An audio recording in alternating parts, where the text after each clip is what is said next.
तो केवल यीशु का पुनरुत्थान नहीं, जब हम यीशु पर विश्वास करते हैं तो ये पाप किसके थे? हमारे। तो जब हमारे पाप यीशु के ऊपर गए तो हम कहाँ थे? यीशु के अंदर। जब यीशु मारा गया तो हम भी वहां पे थे, क्योंकि वो हमारे ही पाप थे। जब गाड़ा गया तो हम भी गाड़े गए। जब यीशु मुर्दों में से जी उठा तो हम भी यीशु के साथ जी उठे। और जब यीशु स्वर्ग में उठाया गया है तो आप और मैं भी उठाए जाएंगे। Hallelujah, hallelujah.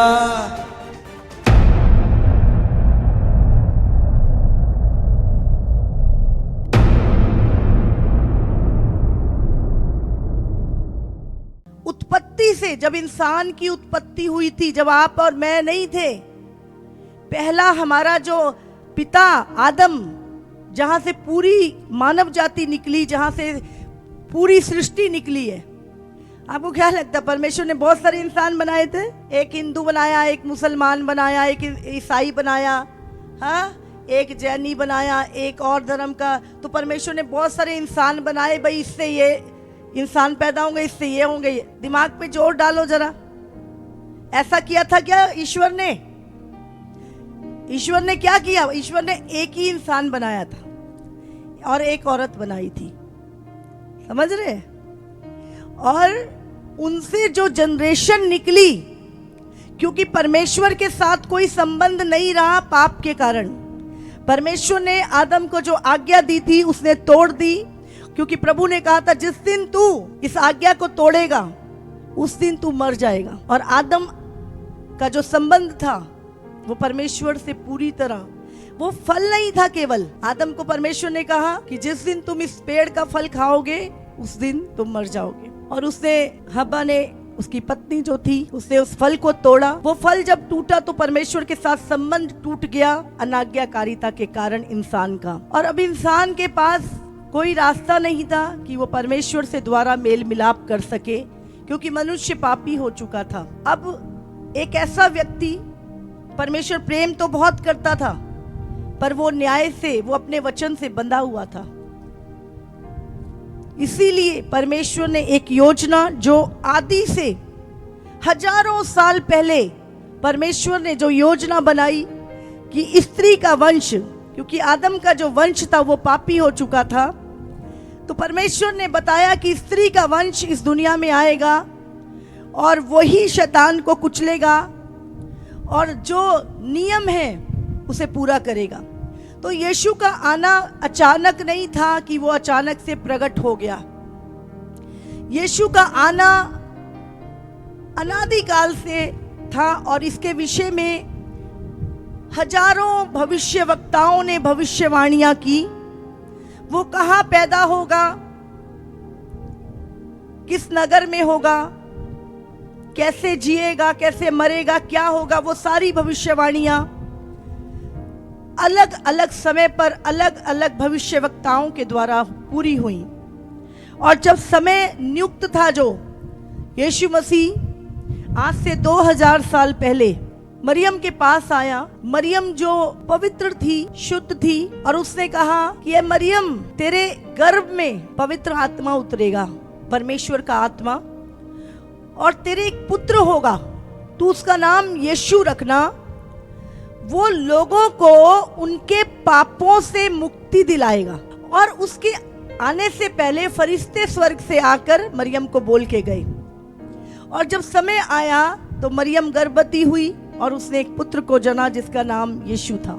यीशु जब इस संसार में आया 30 साल तक वो अपने माता पिता की अधीनगी में रहा, और 3.5 साल, केवल 3.5 साल प्रभु यीशु मसीह ने अपने चेलों से और लोगों से बातें की और उन्हें अपने आने का मकसद बताया कि वो क्यों आया है और वो कौन है।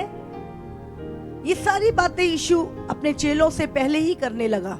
मत्ती 17:22 में भी लिखा है, जब वे गलील में थे तो यीशु ने उनसे कहा, मनुष्य का पुत्र मनुष्यों के हाथ में पकड़वाया जाएगा। आप जानते हैं यीशु कभी भी अपने आप को परमेश्वर का पुत्र नहीं कह रहा। यहाँ पे वो अपने आप को मनुष्य का पुत्र कहता है। वे उसे मार डालेंगे और वो तीसरे दिन जी उठेगा। ये सारी बातें प्रभु यीशु मसीह ने पहले ही अपनी मृत्यु के विषय में बता दी थी। जब यीशु इस संसार में था, वो बहुत बड़ा राजा बनकर नहीं आया, वो बहुत बड़ी सेना लेकर नहीं आया, और ना वो इस दुनिया में कोई राज्य स्थापित करने आया। वो केवल और केवल मनुष्य जाति के पापों को उठाने के लिए और मनुष्य जाति का वो टूटा हुआ संबंध जो परमेश्वर के साथ दोबारा से जोड़ने के लिए यीशु इस संसार में आया। क्योंकि हमारी कोशिशें, कोई भी मनुष्य अपनी कोशिशों से परमेश्वर से अपना संबंध नहीं जोड़ सकता, क्योंकि मनुष्य पापी है और परमेश्वर पवित्र है, और उस पापों की मजदूरी है। कुछ साल पहले दिल्ली में एक घटना हुई थी, हाँ, निर्भया कांड हम जानते हैं, और ऐसी बहुत सारी घटनाएं। जब उन लोगों ने पाप किया, पूरा देश न्याय के लिए चिल्लाने लगा, जो सही है, न्याय होना चाहिए, कि न्याय परमेश्वर की ओर से है। और बाद में काफी सालों के बाद उन दोषियों को फांसी की सजा दी गई। तो ये न्याय है, पाप की मजदूरी मौत है, समझ रहे? तो अगर दुनिया में न्याय है तो जिसने न्याय बनाया है वो परमेश्वर है। हालेलुया। तो परमेश्वर इस पूरे संसार का न्यायी है, और जब आदम ने पाप किया तो उसकी मजदूरी मौत थी। पर जब इंसान ने ही पाप किया तो इंसान अपने आप को कैसे धर्मी ठहरा सकता है? इसीलिए परमेश्वर ने अपने पुत्र को, जो स्वर्ग में उसका वचन, उसका आत्मा के द्वारा इस संसार में भेजा, वो पवित्र था, और उसने इस संसार में आके मनुष्यों से बातें की। वो परमेश्वर हमारे बीच में रहा, मुर्दों को जिंदा किया, अंधों को आंखें दी, कोढ़ियों को शुद्ध किया। और उसके बाद यीशु ने कहा, केवल इतना ही उसका मकसद नहीं था। हो सकता है आप बीमार हो, यीशु चंगा कर दे। हो सकता है आप आज दुष्ट आत्मा से ग्रस्त हैं, यीशु उससे भी दूर कर देगा। लेकिन केवल इतना नहीं, आज हमें ईस्टर को जानना है कि ईस्टर क्या है। क्या उससे हमारे पाप क्षमा हो जाएंगे? नहीं। एक, चाहे इस दुनिया में कोई गरीब है, अमीर है, कोई पढ़ा लिखा है, कोई अनपढ़ है, कोई भी क्यों नहीं है, आज हर व्यक्ति के जीवन में पापों का बोझ है, निराशा है, उनके हृदयों में पाप है, और वो उस पापों के बोझ के तले हैं। कोई भी क्यों नहीं, आज हर व्यक्ति परेशान है, हर व्यक्ति अंदर से खाली है। जिससे भी मिल लो तुम, हर व्यक्ति की लाइफ में प्रॉब्लम है। इंसान के पास कोई भी स्थायी इलाज नहीं था। इसीलिए कोई स्नान करता है, किसी को लगता है जानवरों को खिला के शायद हमारा उद्धार हो जाएगा, कईयों को लगता है भाई मछलियों को खिला के उद्धार हो जाएगा, कईयों को लगता है कौओं को खिला के उद्धार हो जाएगा। और ऐसे इंसान अपनी सेटिस्फाइड अपने आप को करने में लगा हुआ है, पर वो अंदर से जानता है कि वो पापी है और मेरे इन कामों से कोई फर्क नहीं पड़ने वाला, क्योंकि जिस परमेश्वर ने बनाया है वही हमारा सल्यूशन कर सकता है। हालेलुया। इसीलिए यीशु मसीह जब आया, वो पवित्र पैदा हुआ,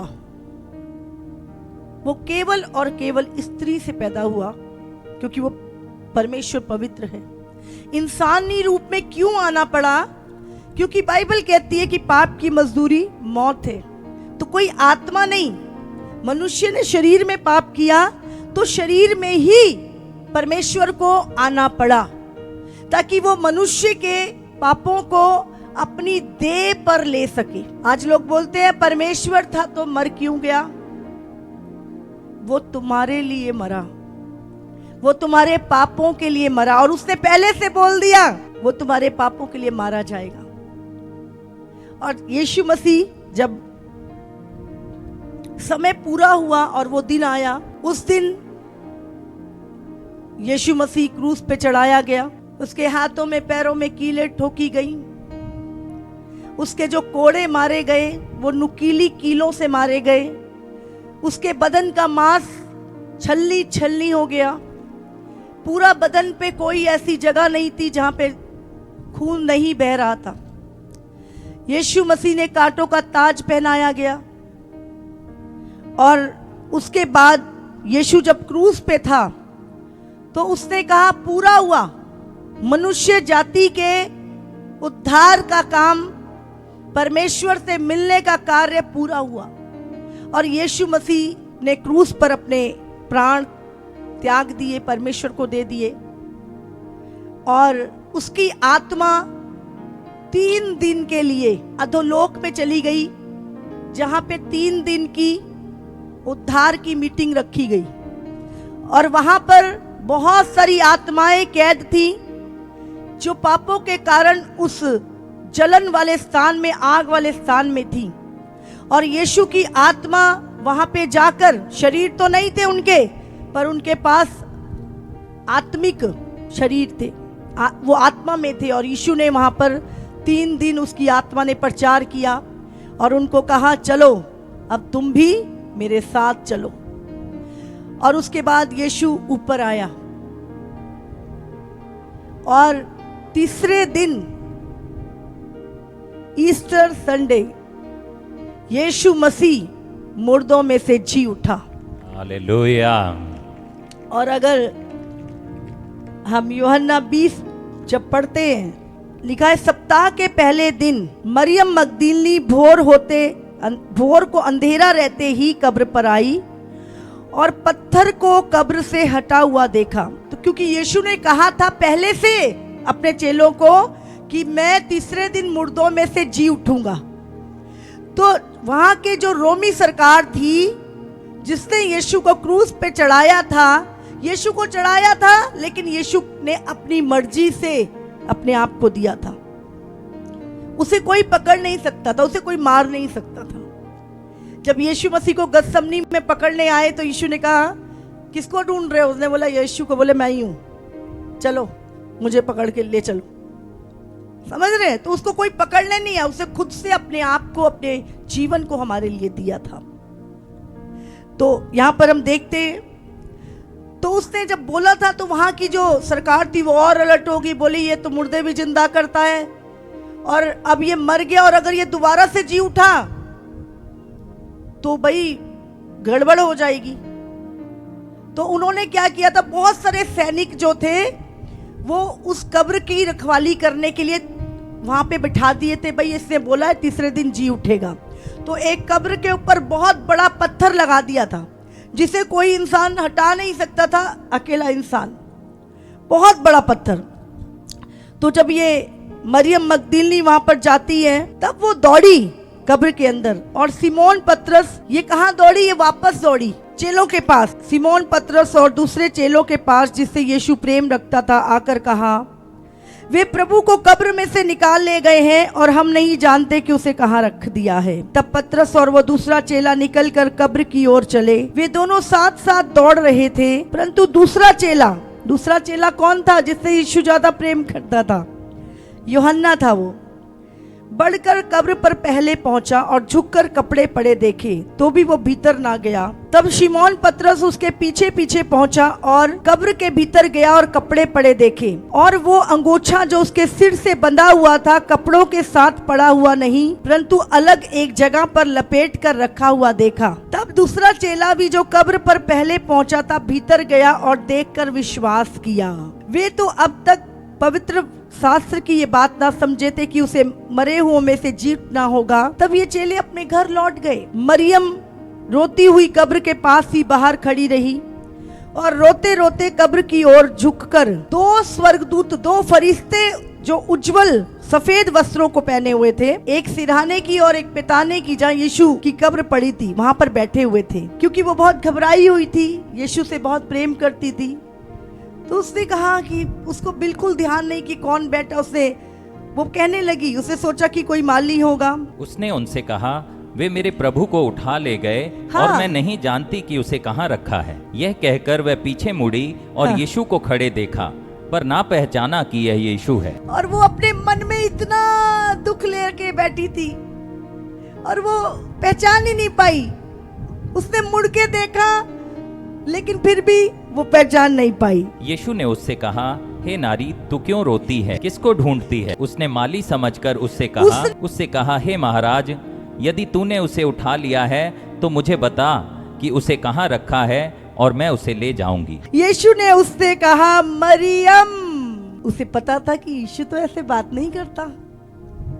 तब यीशु ने जो उसे बोलता था, जिस आवाज को, पुकार को वो समझती थी, उसने कहा, मरियम।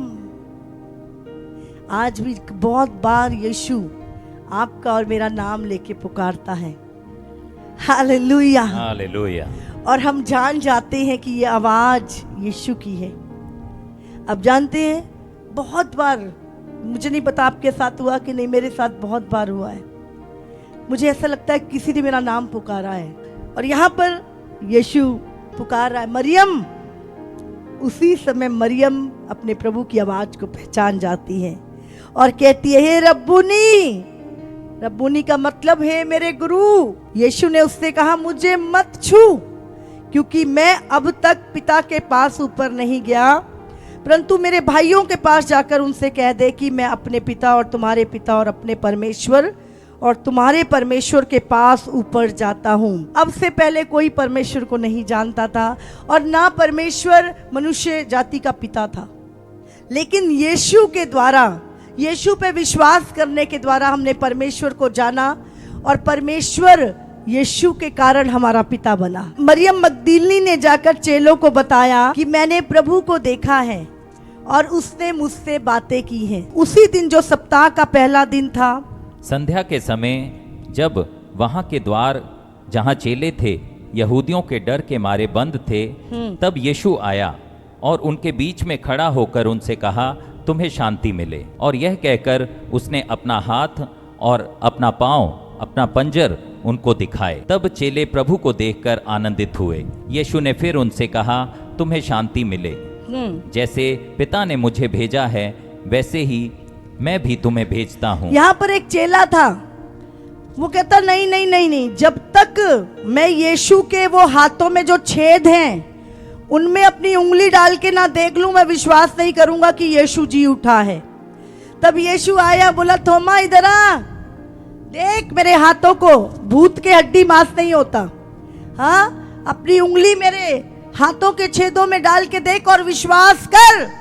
पर धन्य है वो जो बिना देखे मुझ पे विश्वास करेंगे। प्रभु उन्हें धन्य कहता है। आप धन्य हैं।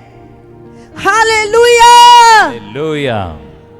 आपका विश्वास थोमा के विश्वास से बढ़कर है। कुरिन्थियों 15:3 पढ़ें। इसी कारण मैंने सबसे पहले तुम्हें वही बात पहुंचा दी जो मुझे पहुंची थी, कि पवित्र शास्त्र के वचन के अनुसार यीशु मसीह हमारे पापों के लिए मर गया और गाड़ा गया और पवित्र शास्त्र के अनुसार तीसरे दिन जी भी उठा। यहाँ पे लिखा है, कैफा को तब 12 को दिखाई दिया, फिर वह 500 से अधिक भाइयों को एक साथ दिखाई दिया, जिनमें से बहुत से अब तक जीवित हैं और कुछ सो गए। तो यहाँ पर प्रभु यीशु मसीह जो था, मुर्दों में से जी उठने के बाद 40 दिन अलग अलग लोगों से मिलता रहा, 500 से अधिक लोगों को एक साथ दिखाई दिया।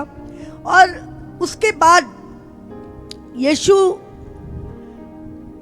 चेलों के देखते देखते जैतून पहाड़ से स्वर्ग में उठा लिया गया। और अब अगला 12 में पढ़ेंगे। इसीलिए जबकि मसीह का यह प्रचार किया जाता है कि वह मरे हुओं में से जी उठा, तो तुम में से कितने कैसे कहते हैं कि मरे हुओं का पुनरुत्थान है ही नहीं। बहुत सारे लोग कहते थे भाई नहीं, कोई मुर्दा जिंदा नहीं होगा, कोई पुनरुत्थान नहीं, कोई स्वर्ग नरक नहीं, जैसे आज बुद्धिजीवी लोग कहते हैं। किसने देखा है भाई स्वर्ग नरक नहीं है तो तू चोरी कर, डाके कर, हत्याएं कर, तेरे को काहे का डर है? फिर कर जो करना है। जब पाप करता तो डर काहे को लगता है तेरे को? हाँ, तेरे को पता है कि कोई लेखा लेगा, कोई न्यायी है, तभी तो आत्मा डरती है अंदर से, नहीं तो इंसान जो चाहे करे। इसका मतलब पुनरुत्थान है, पाप है, परमेश्वर है, तुम्हारी आत्मा है और उस आत्मा को लेखा देना होगा। हालेलुया। तो वहां पे लोग कहते थे भाई कोई पुनरुत्थान नहीं है, तो यहां पर चेले कहते हैं यदि मरे हुओं का पुनरुत्थान है ही नहीं, कोई आत्मा है ही नहीं, कोई परमेश्वर है ही नहीं, कोई किसी को लेखा देना ही नहीं, तो काहे को इतने धर्म कर्म करते हो? हाँ, फिर तो चोरियां डाके करो, बैंक लूटो, सारे बुरे काम करो, फिर काहे को डरते हो? डर काहे का है? डर तो यही है ना कि ये पाप है और एक दिन आएगा। फिर काहे को जा के स्नान करते हैं और काहे को पुण्य और वो कमाते हैं? क्योंकि आत्मा अंदर से जानती है कि हम पापी है और हमें लेखा देना होगा। हालेलुया। और उसी पापों की क्षमा के लिए यीशु मसीह संसार में आया, क्योंकि इंसान अपनी मदद खुद नहीं कर सकता था। और यहाँ पे लिखा है यदि मरे हुओं का पुनरुत्थान है ही नहीं तो मसीह भी नहीं जी उठा, और यदि मसीह नहीं जी उठा तो हमारा प्रचार करना भी व्यर्थ है और तुम्हारा विश्वास भी व्यर्थ और है। यदि आज क्यों इतने सारे पास्टर, इतने सारे लोग जेलों में पड़े हैं, प्रचार करते हुए मारे गए, फिर भी वो प्रचार कर रहे हैं, रुक क्यों नहीं जाते भाई? उनको पता है कि अगर हम यीशु का कार्य कर रहे हैं, सच्चाई को बता रहे हैं और पापियों को खुशखबरी दे रहे हैं कि भाई अब तुझे नरक जाने की जरूरत नहीं है, यीशु ने तेरे पापों का भुगतान कर दिया है, तू आजाद है, ये खुशखबरी लोगों तक पहुंचाई जा रही है, वो क्यों नहीं रुक रहे? इसीलिए नहीं रुकते क्योंकि वो सत्य को जानते हैं। उनको पता है इस जीवन के बाद ही असली जीवन है। बाइबल में बताती है, वरन हम परमेश्वर के झूठे गवाह ठहरे। फिर तो हम झूठी गवाही दे रहे हैं प्रभु की, हम झूठ का प्रचार कर रहे हैं अगर यीशु मसीह जी ना उठा और तुम भी नहीं जी उठोगे तो।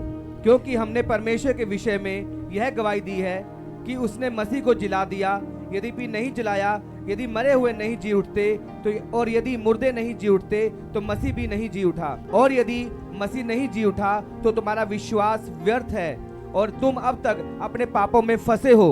वरन जो मसीह में सो गए हैं वे भी नष्ट हुए। यदि हम केवल इस जीवन में मसीह से आशा रखते हैं तो हम सब मनुष्यों में से अधिक अभागे हैं। हालेलुया। और 22 पढ़ेंगे, और जैसे आदम में सब मरते हैं वैसे ही मसीह में सब जिलाए जाएंगे। पहले आदम ने पाप किया और पूरी मानव जाति पाप में लिप्त हो गई, पाप उनके खून में चला गया और सारी दुनिया में पाप फैल गया और पाप के कारण मृत्यु आई, मृत्यु सब मनुष्यों में फैल गई।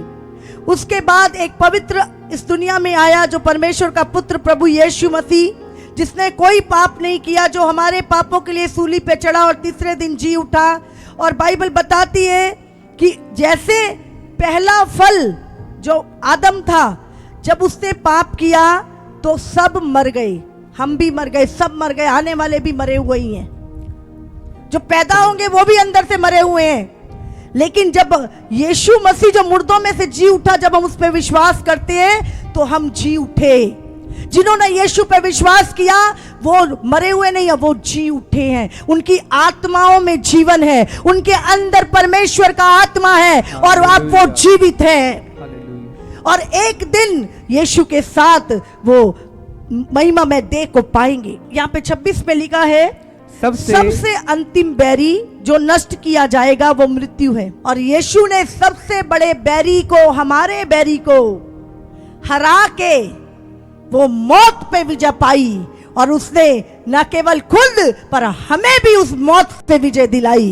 केवल यीशु का पुनरुत्थान नहीं, जब हम यीशु पे विश्वास करते हैं तो पाप किसके थे? हमारे। तो जब हमारे पाप यीशु के ऊपर गए तो हम कहाँ थे? यीशु के अंदर। जब यीशु मारा गया तो हम भी वहां पे थे, क्योंकि वो हमारे ही पाप थे। जब गाड़ा गया तो हम भी गाड़े गए। जब यीशु मुर्दों में से जी उठा तो हम भी यीशु के साथ जी उठे। और जब यीशु स्वर्ग में उठाया गया है तो आप और मैं भी उठाए जाएंगे। Hallelujah, hallelujah. और उसके बाद सबसे पहले मसीह का पुनरुत्थान, फिर 12 में हमारा पुनरुत्थान, और फिर यीशु को मरने के बाद एक स्वर्गीय देह मिली। अब कोई ये कहेगा मुर्दे किस रीति से जी उठते हैं और कैसी देह के साथ आते हैं? हे निर्बुद्धि, जो कुछ तू बोता है जब तक वो ना मरे जिलाया नहीं जाता, और जो तू बोता है वो देह नहीं जो उत्पन्न होने वाली है, परंतु नीरा दाना है, चाहे गेहूं का चाहे किसी और अनाज का। परंतु परमेश्वर अपनी इच्छा के अनुसार उसको दे देता है, और हर एक बीज को उसकी विशेष दे। आपने अब सेब का बीज बोया ना, वो तो ब्राउन कलर का बीज बोया, लेकिन उसमें से क्या उगा? पेड़ उगा, पत्तियां उगी, सेब आया। समझ रहे? तो हर एक बीज, अभी कनक काटी जा रही है, तो क्या आपने पौधे बोए थे या बीज बोया था? बीज बोया था, और उसमें कैसे फिर पत्तियां आ गई? समझा सकते हो क्या मुझे? समझा सकते हो? नहीं समझा सकते? भाई ये तो रब दा काम है। तो यही परमेश्वर का काम है कि वो मसीह में, आदम में सब मरते हैं, और यीशु मसीह जो पवित्र बीज सीड था, जब वो बोया गया और उसमें से जीवन निकला, और वो जीवन हम सब के अंदर है। Hallelujah, hallelujah. वो जीवन हम सब के अंदर है। तो लिखा है जब एक मरा तो सब मरे, जब एक जिया तो सब जिए। हमारी नागरिकता कहां की है? फिलिपियों 3:20 में लिखा है, पर हमारा सब देश स्वर्ग पर है, और हम एक उद्धारकर्ता प्रभु यीशु मसीह के वहां से आने की बाट जो रहे हैं। हम यीशु की बाट जो रहे हैं। नहीं रहना हमें इस संसार में, और नहीं चाहिए इस दुनिया का धन, और नहीं चाहिए इस दुनिया की चीजें हमें। हम तो यीशु का इंतजार कर रहे हैं कि वो आए, हम बाट जो रहे हैं, और वो हमें अपने साथ ले जाए। और जब वो हमें अपने साथ लेकर जाएगा, अपनी महिमा की देह के जैसा बना देगा हमें। जैसे यीशु मुर्दों में से जी उठा और उसको एक स्वर्गीय देह पाई, वैसी ही दे वो आपको और मुझे देगा। इस शरीर में तो हम रोते हैं, कराते हैं। हाँ, किसी को खुजली हो गई, किसी को बीमारी हो गई, कोई रो रहा है, कोई शरीर में तड़फ रहा है, किसी को इमोशनल बीमारी लगी है, किसी को कोई बीमारी लगी है, और हम इस शरीर में कराते रहते हैं। कभी खुश नहीं रहते हम इस देह में। लेकिन प्रभु कह रहा है, मैं जब यीशु आएगा, ले रखिए नागरिकता स्वर्ग की। इसीलिए मसीह लोग नहीं डरते। कितना भी डराओ नहीं डरते। मारना है मारो, क्योंकि हम तो जानते हैं हमारी जो देह है वो स्वर्ग की है, देह को पहन लेगी।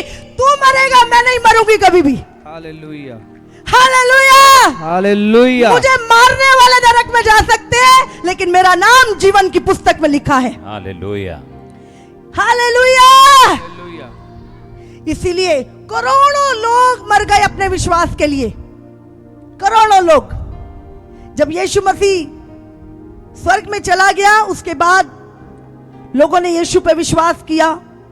उनके विश्वास के कारण वहां की जो रोमी सरकार थी, वहां का राजा जो नीरो था आने वाले समय का, उसने लोगों को उनके फेथ के कारण जिंदा शेरों के सामने डाल दिया। पर उन्होंने अपना विश्वास का इनकार नहीं किया।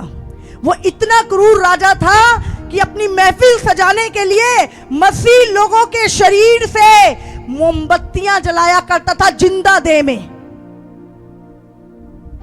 जिंदा उनको बांध के उनके ऊपर मोम डाल के वो बत्ती जलाता था। पर फिर भी इतना दुख सहने के बाद भी किसी ने अपने विश्वास का इनकार नहीं किया, क्योंकि वो जानते थे ये नाशवान देह है जो अविनाश को पहन लेगी। Hallelujah, hallelujah. जब शैतान ने सोचा, यीशु मसीह ने जब वो इस धरती पर था तो एक स्टोरी सुनाई अपने चेलों को। उसने कहा, एक मालिक अपनी बारी कुछ लोगों को दे के चला गया, कुछ मजदूरों को दे के चला गया, और मालिक ने फल भेजा बारी को देखने के लिए, भाई क्या काम कर रहे हैं। तो उन्होंने उनको मार डाला। ये प्रभु बात कर रहा था भविष्यवक्ताओं की। उसके बाद यीशु ने कहा, उन्होंने और भेजे, उन्होंने उनको भी मार डाला। आखिरी में उस मालिक ने अपने पुत्र को भेजा कि चलो पुत्र का भय तो मानेंगे, पर उन्होंने कहा अरे ये तो वारिस है, इसको मार देंगे फिर तो कोई रहेगा ही नहीं, वारिस ही मर गया। तो उन्होंने यीशु अपने विषय में बात कर रहा था कि वो सदूकी फरीसी, वो दुनिया के जो वो लोग थे, उन्होंने उस वारिस को भी मार दिया। तो अब मालिक उन मजदूरों के साथ आके क्या करेगा, समझ रहे हैं। तो आज लोगों को लग रहा है यीशु के बंदों को मार दो, यीशु के लोगों को मार दो, यीशु के प्रचार करने वालों को मार दो, यीशु पे विश्वास करने के वालों को मार दो। लेकिन वो जानते नहीं है जब यीशु आएगा सबसे पहले बदला लेगा वो उन लोगों से जिन्होंने अपने यीशु के लोगों को सताया है। सबसे पहले वो उनका निपटारा करेगा, क्योंकि उनका लहू चिल्ला रहा है कब्रों से। यीशु ने कहा तुम बदला मत लेना, मैं लूंगा तुम्हारा बदला। और वो बदला आज जब धरती डोलती है ना, बिल्डिंगें की बिल्डिंगें गिर रही हैं, रोक लो तो रोक लो, सांस जब निकलती है रोक लो। हाँ, कोई डॉक्टर नहीं बचा पाता तुम्हें, तुम्हारा पैसा, तुम्हारी शोहरत सब मर जाते हैं, कोई पॉलिटिशियन भी मर जाते हैं, डॉक्टर खुद भी मर जाते हैं। हाँ, कौन, किसके हाथ में जिंदगी? तुम्हारे ये दुनियावी ज्ञान से दुनिया नहीं चलती। आज बारिश ना हो ना, अकाल पड़ जाएगा। ये ऊपर वाला बारिश बरसाता है तो रोटी खाते हो। आज लोगों को पहले जब मशीनें नहीं होती थी तब क्या लोग रोटी नहीं खाते थे? इस दुनिया में कोई नहीं आया जिसने कहा हो कि मैं पूरी मनुष्य जाति के पापों के लिए मारा जाऊंगा, गाड़ा जाऊंगा और तीसरे दिन जी उठूंगा। अगर किसी ने कहा है तो मेरे सामने लेकर आओ उसे। किसी ने नहीं बोला, केवल और केवल यीशु है जो मनुष्य के पापों को क्षमा कर सकता है, क्योंकि वही हमारे पापों के लिए मारा गया और मर के कब्र में नहीं रह गया, क्योंकि वो परमेश्वर है। उसे मौत भी कब्र में ना रख सकी, वो मुर्दों में से जी उठा।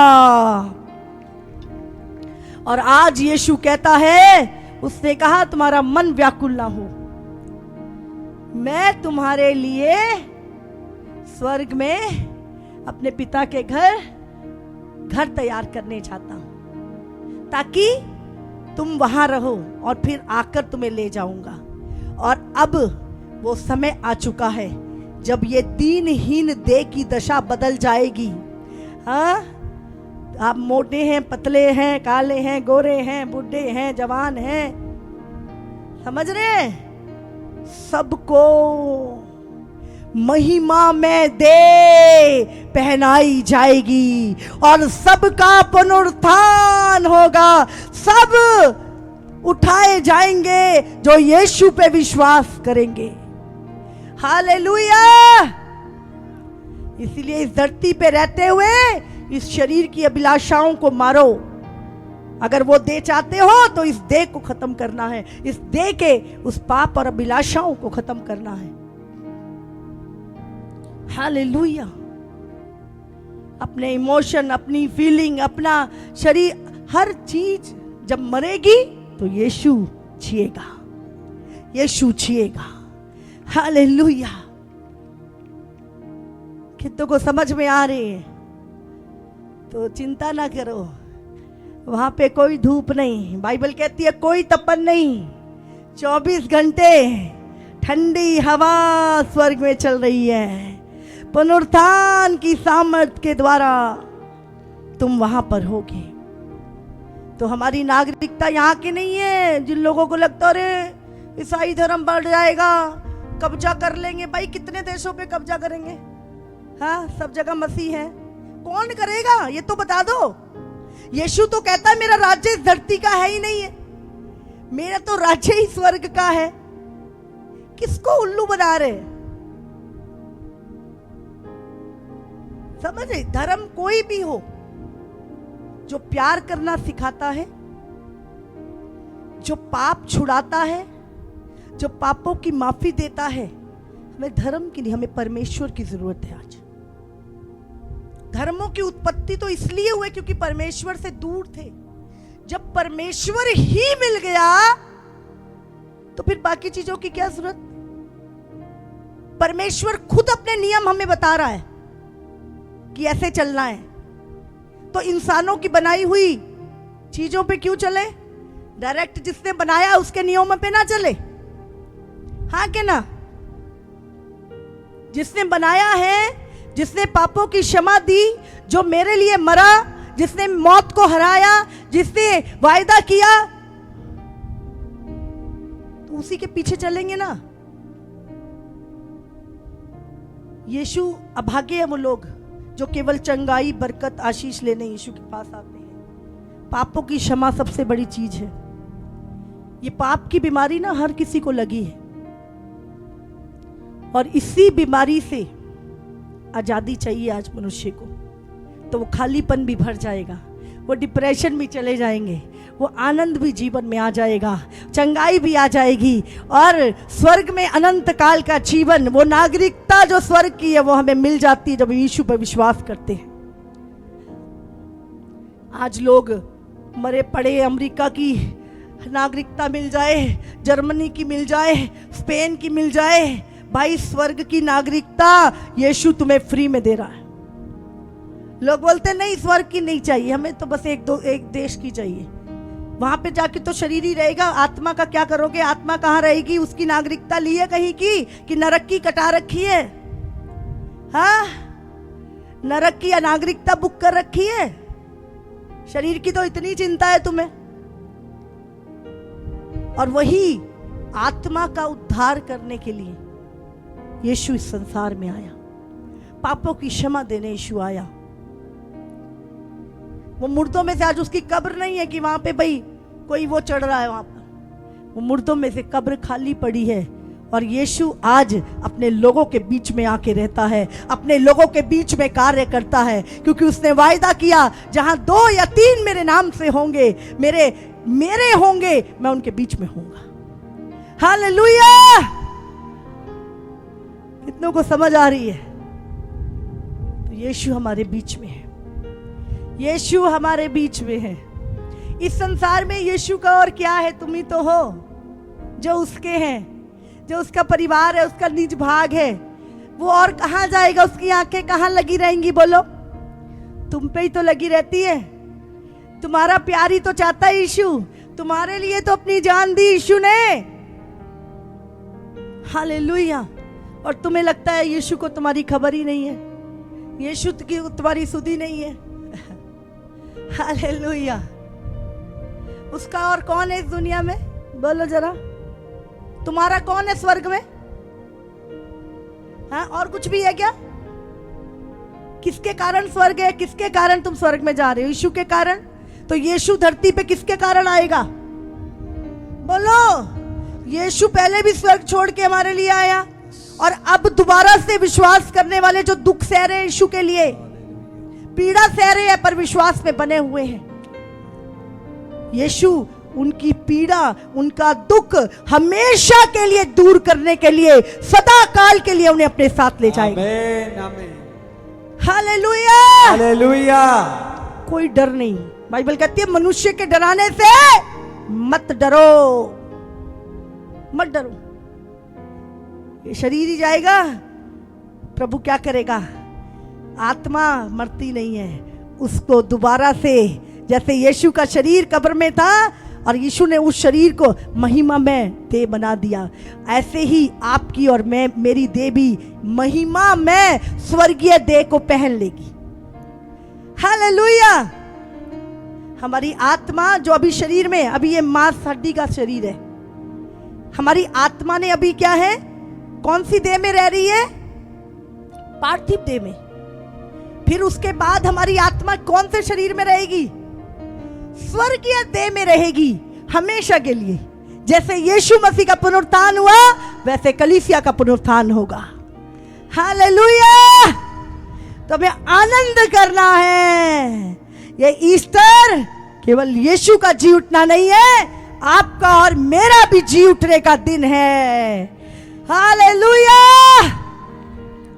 तारीफ करो परमेश्वर की, तारीफ करो। कितने सारे लोग जब यीशु के पास आते हैं उनको एहसास होता है कि वो पापी है और वो आके रोते हैं, हमें आजाद करो इस पाप से, हमें नहीं रहना इस पाप में।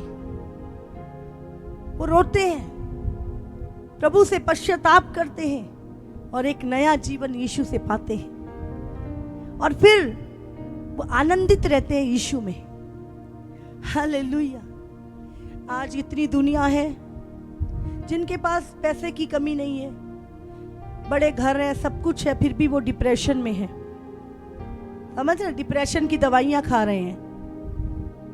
मैं आपको सच बता रही हूँ, यीशु में जो आनंद है वो कहीं नहीं है, वो किसी चीज में नहीं है। इसीलिए प्रभु के लोग मरने से नहीं डरते। कितने लोगों को, नहीं तो बंदा, आप जानते हैं राजा नीरो के सामने जितने लोग विश्वास करने वाले होते थे उनको पकड़ के लाते थे, और जो उनके पीछे अभी नए नए आए होते थे उनको बिठाते थे सामने, और उनके सामने उनको शेरों के सामने डालते थे ताकि ये लोग देखकर डर जाए और यीशु का इनकार कर दे। क्योंकि एक व्यक्ति के सामने जब पूरी तरह से मांस को काटा पीटा जा रहा हो तो डर आ जाता है कि अगर मेरा पता चल गया तो मैं भी, भाई मेरा हाल भी यही होगा, तो लोग पीछे हट जाते हैं। तो वो जितने लोग मसीह में होते थे सबको मरवा देता था, और थोड़े दिनों बाद उससे दुगने और पैदा हो जाते थे। वो फिर उनको मरवा देता था, फिर और पैदा हो जाते थे दुगने, और वो राजा मर गया, पर यीशु मसीह का राज्य बढ़ता जा रहा है। क्योंकि ये राज्य अगर धरती का होता तो बहुत सारे राज्य उदय हुए और मर गए, खत्म हो गए, लेकिन ये राज्य स्वर्ग का है, इसे, ये परमेश्वर का है, कोई इसे रोक नहीं सकता। आमीन। हालेलुया। हालेलुया। समझ आ रही है? इसीलिए हमारी देह आज खत्म हो जाए, हम जानते हैं जो देह यीशु को मिली वो देह हमें पहनाई जाएगी, और वो देह कभी मरेगी नहीं, कभी बीमार नहीं होगी, उसकी चमक नहीं घटेगी, वो बुढ़ी नहीं होगी कभी, वो कभी कुछ नहीं, वो महिमा में देह सदा चमकती रहेगी। वो स्वर्गीय देह है जो स्वर्ग में रहने के अनुकूल बनाई गई है। हालेलुया। और वो देह यीशु को मिली और वही देह आपको मिलेगी। तारीफ करो परमेश्वर की। जब यीशु मसीह उस पहाड़ पे गया तो बाइबल में लिखा है एलिया और मूसा भी वहां पर आए जैसे ही, और तीनों की देह चमकने लगी, तीनों के कपड़े चमकने लगे, और उन्होंने 3 महिमा में लोगों को देखा। स्वर्ग में जाने के बाद ऐसी महिमा होगी हर एक की। हालेलुया। तो चिंता ना करें, आज ये वो ईस्टर है। अब इस देह की दीनहीन दशा, नहीं रहना हमें इस दुनिया में, नहीं चाहिए इस संसार का कुछ भी, हमें नहीं, हमें लालच इस दुनिया के किसी भी चीज का, क्योंकि यीशु ने मेरे लिए सोने के महल तैयार कर रखे हैं। और कुछ नहीं है, जिन चीजों के पीछे भाग रहे हो नाशवान है, सब कुछ व्यर्थ है। राजा सुलेमान भी कहता है व्यर्थ है सब कुछ। इसीलिए अपना ध्यान प्रभु पे लगाओ, अपने उद्धार को खो मत देना, पकड़े रखो, कोई तुमसे वो छीनने ना पाए, कोई तुम्हें डराने ना पाए, कोई तुम्हारे उद्धार को छीन ना सके। हालेलुया।